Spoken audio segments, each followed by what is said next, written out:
Welcome to World of Woodcraft. I'm Philip Bradley, and today I'm going to be making a wooden egg box.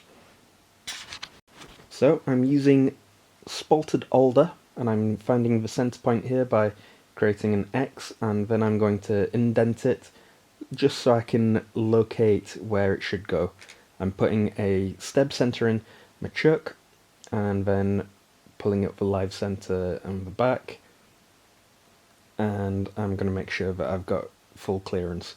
Incidentally, my new thing attached to the lathe here, the blue thing, is in order to extract all the sawdust and different things like that. It's a new product that I've only just seen. It might have been going for a long time. But this one's made by Rockler. You might be able to find them from other manufacturers. And I'm turning the alder to round.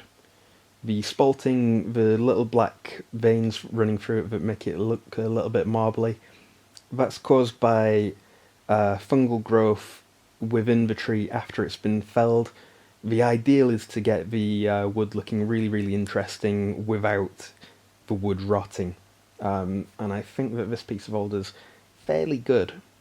I'm using the calipers in order to create a round a little bit like a ball, so I'm working out half of the distance, and for the top part of the egg it doesn't really matter, but I've measured half of the distance around just there, and I'm creating a chucking point.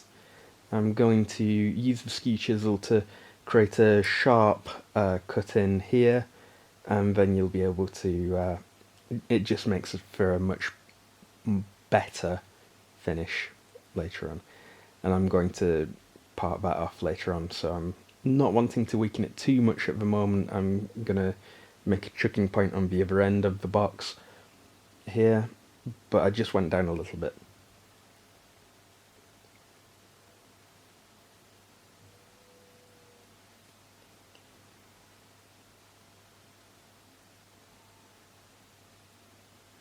And now I'm going to part off so I can start on the box. And I'm using a saw as well. So what I'm doing now is just creating part of the outside, the bottom part of the box, the bottom part of the egg. I'm starting off by doing a little bit of shaping, and I'm doing this not necessarily the wrong way, but a way that I don't normally do it, by making the female part of the box first.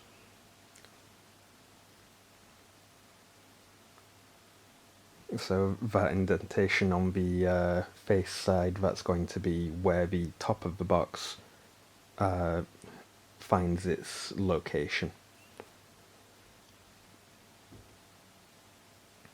And I'm going to make the male part of the box now, which is the part that locates in there. What I'm trying to do, or the ideal for this, and I think it's going to show off the spalting to its best, is by trying to get the smallest amount of distance between the top and bottom, so that the spalting, the black parts, actually join up. And I think that I managed to do that as well as I could. So you can see a little bit that it's joining up quite nicely. And now that I've got the male and female parts to join up, I can go ahead and turn an egg shape.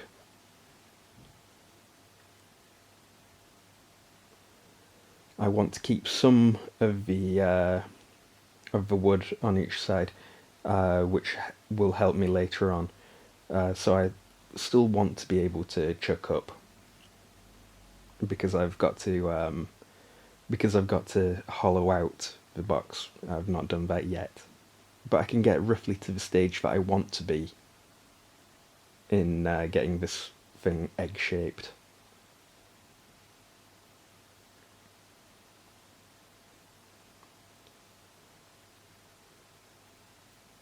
I do a little bit of sanding. And what I noticed was that I had a little highline crack, which was almost certainly from the wood having a little bit of weakness in it. So I'm just flooding the wood with a little bit of CA glue. I'm leaving a gap where the box opens. And this stopped the hairline crack from developing into a bigger weakness.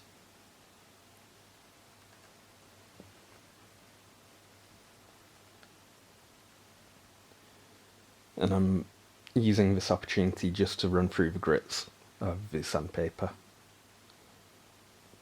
Now that I know that the box fits together, I can go ahead and hollow the top and bottom of it. I'm using a variation of the Ellsworth signature gouge, which is a ball gouge with big wings on it, which is really, really forgiving when you come right down to it.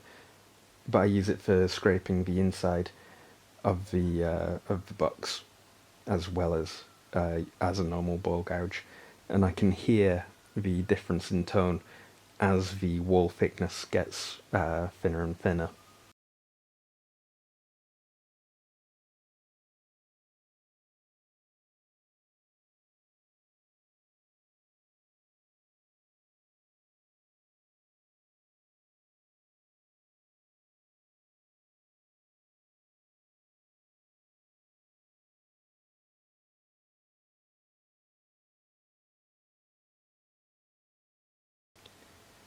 And this is possibly the most scary tool that I own.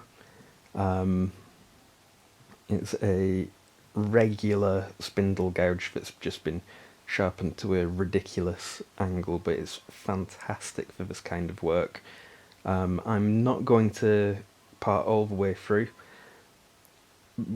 for two reasons. One reason is the last time I parted all the way through after I got my new dust extractor. I was doing an Easter egg, and the Easter egg went all the way through the dust extractor, and I had to turn off the extractor straight away. And luckily, the Easter egg didn't go all the way through because it could have damaged the extractor fan quite a lot. Um,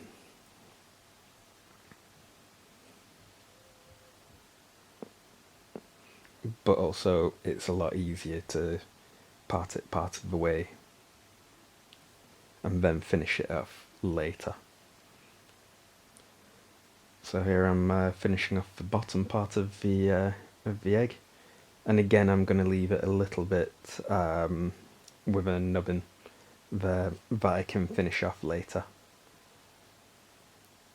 So I'm using a regular chisel, and I'm working with the angle of the egg anyway, with the angle that the egg normally has. So I'm not going straight in, I'm being sympathetic to the work that I've already done.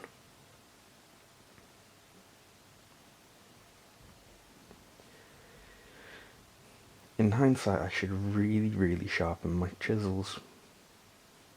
It's just this one chisel that I've got near my lathe, which I've not sharpened for a little while, and I should.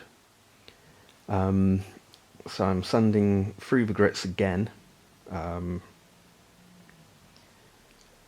It takes a little bit of time, but I think it's worth going through the sanding process just because the finish that you get when you've put in that extra time and effort is so much more spectacular and rewarding. So I'm using, surprise surprise for these videos now, CA glue as a sanding seal and as a finish. And I'm using, I think this is 1000 grit sandpaper just to rub out the finish. And then I'm going to use burnishing cream just to bring it to a really, really high gloss. And that is pretty much the end of the video. Thanks very much for watching. Be sure to subscribe. I've got another video in the pipeline, which is going to be a lamp making video, and they're fairly cool lamps. I've just got to edit the footage down now. And if you want to help by giving some support, then I'm very interested in receiving any support for the work that I do. It takes a little bit of time. Thanks very much for watching.